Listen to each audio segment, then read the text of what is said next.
Anda menyaksikan News Update pukul 18 waktu Indonesia Barat. Wakil Ketua Umum Partai Gerindra, Fadlizon, mengakui ada pertemuan dengan 4 partai yang melakukan walkout saat pengambilan keputusan RUU Pemilu. Menurutnya 4 partai tersebut bisa menjadi partner koalisi Gerindra. Fadlizon menambahkan sudah lama menjalin komunikasi dengan partai-partai tersebut. Selanjutnya Gerindra akan menjalani koalisi. Pasalnya dengan dibangunnya koalisi maka 2019 mendatang pihaknya dapat mengusung calon presiden jika ambang batas presiden atau presidential threshold tetap 20%. Hal ini diungkapkan lantaran politik itu cair.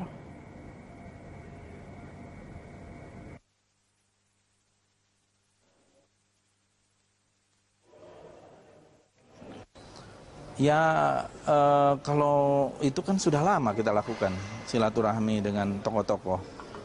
Kemarin pun sehari sebelum pengambilan keputusan, kami bersilaturahmi juga makan malam dulu ya di tempatnya Pak Prabowo di Jalan Kertanegara tanggal 19 malam. Juga ada utusan dari Demokrat, gitu.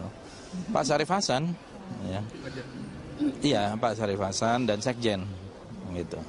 Kemudian dengan Pak Zulkifli Hasan dengan Sekjen, Pak Sohibul Iman dengan Sekjen, Pak Prabowo kita lengkap. Meski telah mendapat pengesahan DPR RI, namun Undang-Undang Pemilu terkait syarat mengusung calon presiden mendapat penolakan sejumlah elemen masyarakat. Hari ini salah seorang politisi resmi mengajukan gugatan ke Mahkamah Konstitusi. Salah satu politisi asal Gerindra, Habibur Rahman, resmi mengajukan gugatan uji materi Undang-Undang Pemilu.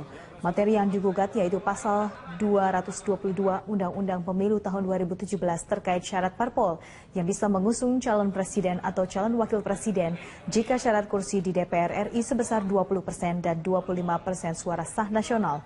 Menurutnya pasal ini bertentangan dengan beberapa pasal Undang-Undang Dasar 1945. Selain itu undang-undang tersebut dikhawatirkan akan menyandera presiden terpilih oleh parpol yang mengusungnya.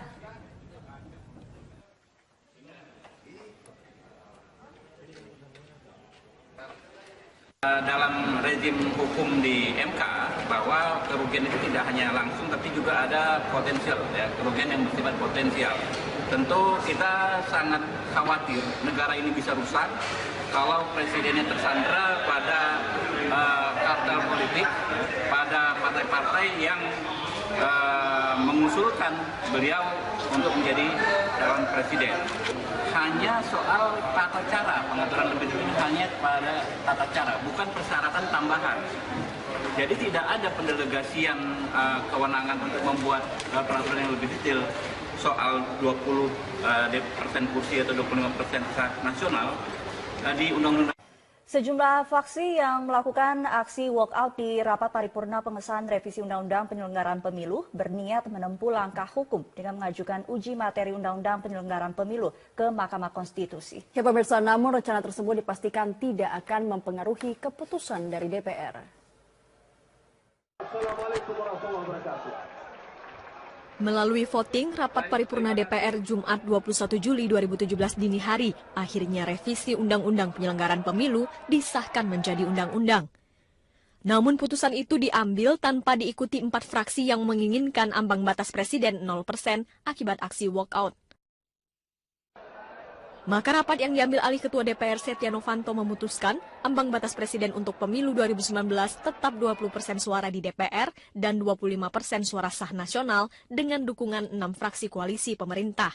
Saya melihat ada satu yang kurang lah ya secara psikologi ketika keputusan ini diambil tanpa diikut sertakan oleh 4 fraksi yang mereka adalah teman-teman ketika membahas di Pansus. Tetapi kan keputusan tetap harus diambil ya. Justru kalau tidak diambil keputusan, maka akan mengganggu tahapan-tahapan pemilu, mengganggu proses konsolidasi demokrasi kita pada tahun 2019 nanti. Atas hasil paripurna itu, sejumlah fraksi yang menentang adanya ambang batas presiden berniat melakukan uji materi ke Mahkamah Konstitusi. Ya tentu saya kira langkah-langkah hukum selanjutnya akan ditempuh, termasuk untuk melakukan satu uji terhadap RUU ini di Mahkamah Konstitusi.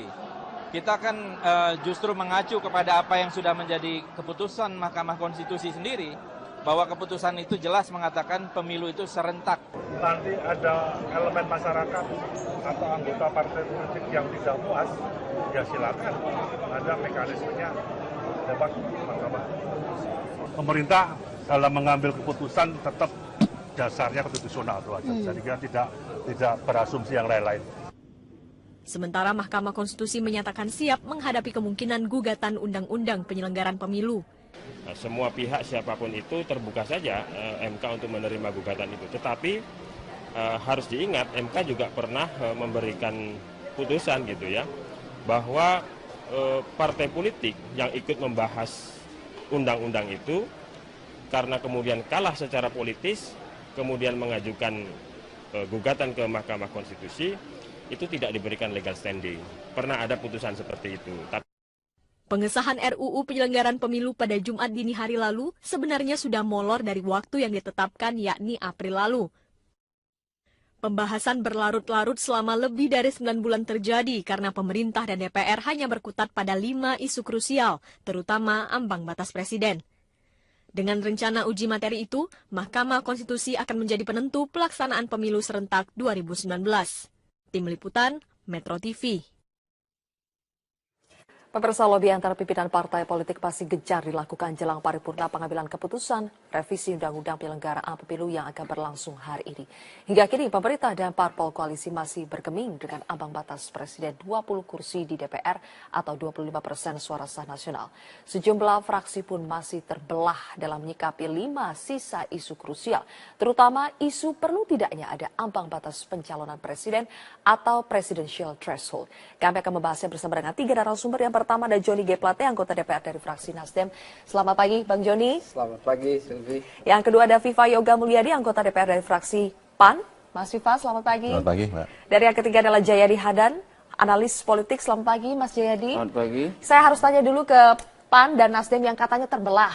Benar sekarang masih terbelah, Bang Joni? Posisinya masih bertahan di paket A untuk Nasdem? Ya, fraksi koalisi pemerintah itu solid. Masa hanya mewarnai demokrasi Indonesia ini kan macam-macam cara. Yang penting kan soliditasnya. Posisi fraksi-fraksi koalisi pemerintah itu yang terakhir sebetulnya sudah tidak ada masalah dengan ambang batas presiden. Kita sedang membicarakan secara internal dan saya kira hari ini selesai.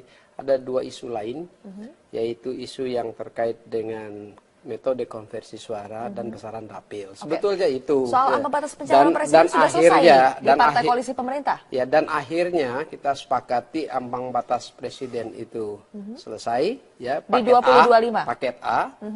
Lalu PAN masih menyampaikan untuk mempertimbangkan kuota harem metode konversinya.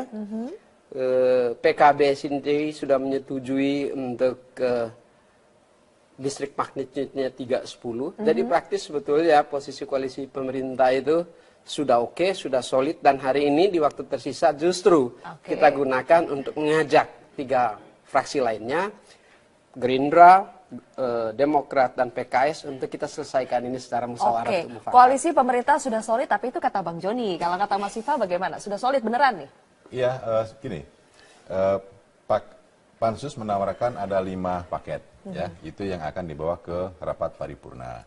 Tapi ada catatannya, upaya-upaya untuk melakukan komunikasi dalam rangka musyawarah mufakat itu tetap akan dilaksanakan. Jadi dari 5 paket itu ada beberapa yang sama. Satu soal sistem pemilu, 5 paket semuanya sama, sistem pemilu terbuka. Ya. Kemudian yang kedua soal parliamentary threshold. Ada 1 paket yang berbeda, tetapi setelah dikonfirmasi sama juga 4%, ya kan? Kemudian yang ketiga distrik magnitude, ya. Ada persamaan juga 3 sampai 10 kursi per dapil.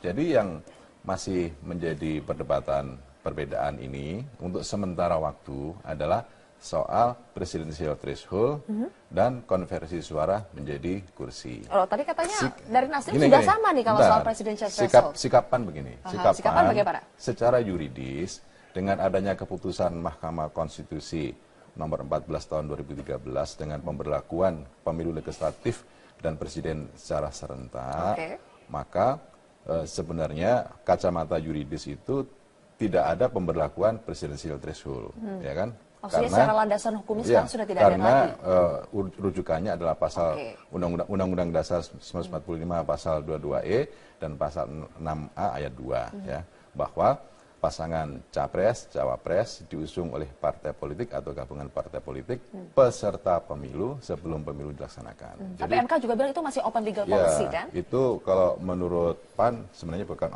bukan open legal policy, itu sudah merupakan bagian dari keputusan MK nomor 14. Berarti sikapan sampai detik ini soal presidential threshold bagaimana? Secara politis, PAN terbuka.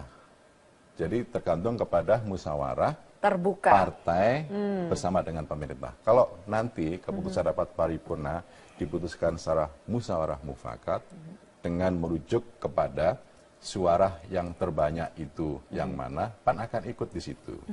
Nah, gitu ya kan? Nah, ini bagus nih. Gitu. Karena konfigurasi surat terbanyaknya sudah terlihat. Ya kan? Kan itu. Jadi ada PAN juga harus menegaskan dulu secara yuridis seperti itu. Tapi saya boleh tahu dulu gak Mas Ifdal, sikapan sebetulnya sekarang seperti apa? Dan nanti kan kalau nanti kan masih cair, masih ada kemungkinan untuk berubah kan? PAN telah membuka diri bahwa soal presidensial threshold nanti itu adalah merupakan kesepakatan bersama sebagian besar fraksi-fraksi bersama pemerintah itu maunya bagaimana, PAN akan ikut mendorong ke sana. Dalam rangka apa? Musyawarah mufakat. Dalam rangka masih mau untuk musyawarah mufakat? Iya, PAN masih membuka diri.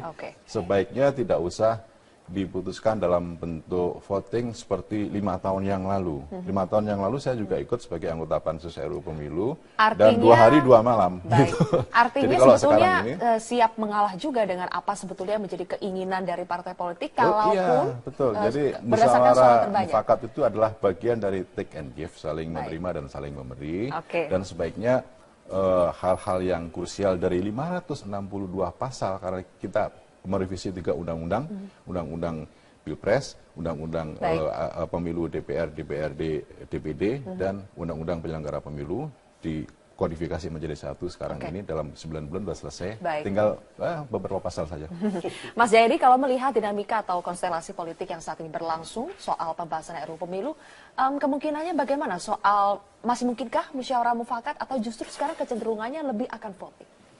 Pada akhirnya proses ini kan proses politik. Ya, proses politik itu ya ujungnya kompromi ya. Komprominya ini masih 2, kompromi dalam arti proses mengambil keputusan bagaimana, musyawarah atau voting, dan kompromi soal isinya, terutama soal presidensial threshold itu. Jadi ya ujungnya itu kompromi, dan tampaknya kalau membaca kecenderungannya presidensial threshold 0 itu agak sulit untuk dikompromikan di sini secara politik ya. Meskipun sebetulnya dari segi saya bukan ahli hukum, tapi dari segi yuridis maupun dari segi teori politik dan praktek politik.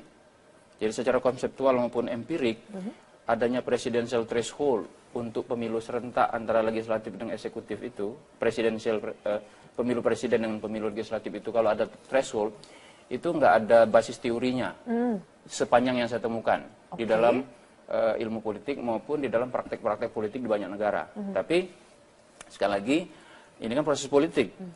Bisa saja proses politik di sebuah negara itu agak melompat dari apa yang sudah kita miliki selama ini, baik secara teoritis maupun dari segi empirik begitu. Nah, tentu saja ada konsekuensi kan nanti.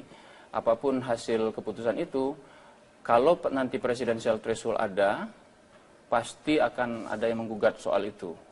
Baik karena alasan yuridis seperti kata Mas Vipa Yoga tadi, maupun karena alasan-alasan yang lebih masuk akal dari segi logika politik atau yang lain. Tapi alasan utama soal Jadi memang kalau kita perhatikan, ini juga satu contoh bahwa kalau ada orang yang mengatakan posisi Presiden Indonesia itu lemah di hadapan legislatif, ini contoh bahwa anggapan itu salah. Ya.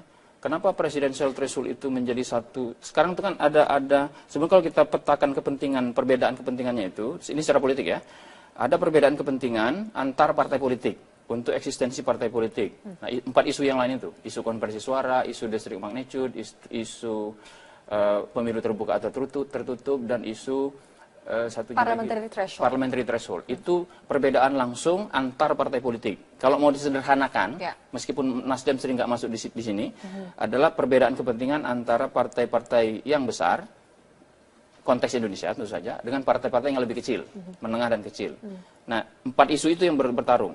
Isu presidential threshold sebetulnya perbedaan kepentingan politik antara presiden dalam hal ini dengan sejumlah partai di DPR. Nah, presidennya ngotot kan? Presiden nggak bisa apa-apa. Itu contoh bahwa sistem presidensial kita menunjukkan presiden kita kuat banget. Gitu. Kalau presiden ngotot, walaupun nggak ada alasan yuridisnya, misalnya nggak ada alasan logika politiknya atau teoritisnya, kalau presiden ngotot susah. Karena ujungnya apa? Undang-undang itu nggak bisa diputuskan kalau presiden tetap ngotot. Ini contoh ya. Kalau ada orang mengatakan sistem presidensial Indonesia itu presidennya lemah, itu nggak benar. Tidak benar. Baik. Ada alasan tentunya mengapa pemerintah ngotot mau 20-25%. Ada juga alasan bagi koalisi. Katanya informasi yang berkembang menurut salah satu wakil ketua DPR Fadlizon mengatakan karena katanya mau menjegal Prabowo di Pilpres 2019. Benar tidak Bang? Tapi kita akan bahas ya saat ini. Kami akan jeda terlebih dahulu pemirsa. Kami akan kembali selepas jeda.